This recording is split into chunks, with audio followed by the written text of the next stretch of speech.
What is up mga kapulutan? For today's video may mga special guest tayo. Kaya tara, samahan nyo akong lutuan sila ng masarap na ulam. Una sa lahat, first of all, nagpunta tayo dito sa palengke para bumili ng fresh na karne ng baka. Kumuha ko ng 1 kilo, pinachop-chop ko at pinagiling ko na.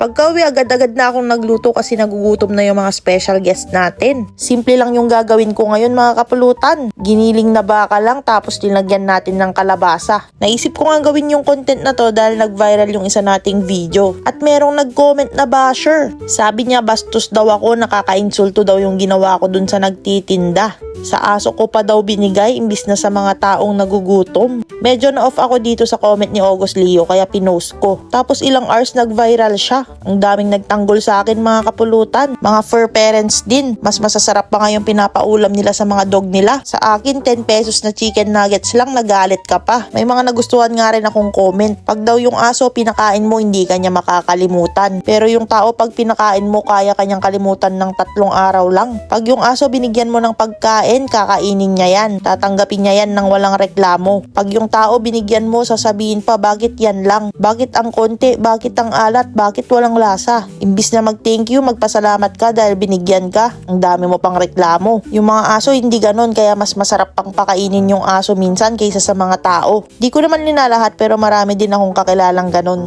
Ito pala yung mga dogs ko mga kapulutan. Meron akong 2 malaking dog, si Moy Moy at si Puti. Meron ding maliliit na dog, 8 sila mga kapulutan. Itong isa na buntis, di namin alam yung tatay, bigla na lang nanganak ng 2. Kaya ayun, dumami na naman sila. Meron din kaming inaalaga ang 2 pusa kasi sabi nila swerte din ito. Ang pangalan naman nila ay si Ming Ming at si Jing Jing. At itong mga ibang toy poodle ko, si JD, si Vodka, si Margarita, si Whiskey at si Champagne. Ayun lang mga kapulutan, hindi ko kayo nabusog ngayon. Nabusog ko naman yung aking mga dogs kahit tuyo na lang ang ulam ko. Wala na naman akong masabi kundi alright.